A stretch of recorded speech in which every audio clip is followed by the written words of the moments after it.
আবারও কোটা পদ্ধতি চলে এলো আমাদের সরকারি চাকরিতে।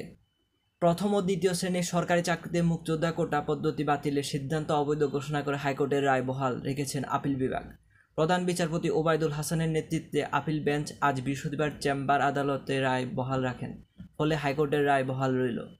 সরকারি চাকরিতে প্রথম ও দ্বিতীয় শ্রেণীতে মুক্তিযোদ্ধা সহ অন্যান্য কোটা বাতিল করে জারি করা পরিপত্র গত 5 জুন অবৈধ ঘোষণা করেন হাইকোর্ট। ফলে সরকারি চাকরিতে নবম থেকে 13তম গ্রেড পর্যন্ত 30% মুক্তিযোদ্ধা কোটা বহাল থাকবে। মুক্তিযোদ্ধা সন্তানদের করা এক রিটের পরিপ্রেক্ষিতে বিচারপতি কে এম কামরুল কাদের ও বিচারপতি খিরিজ হায়াত সমন্বয়ে গঠিত হাইকোর্ট বেঞ্চ এই রায় দেন।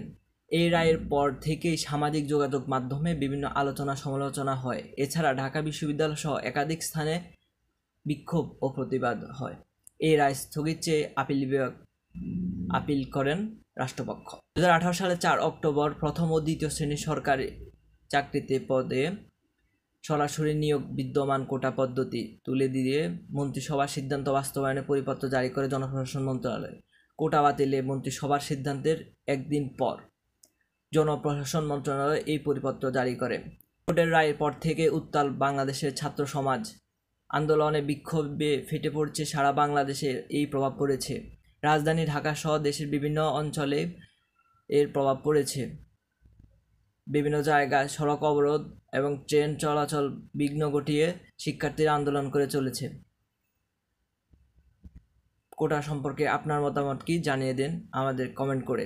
ধন্যবাদ।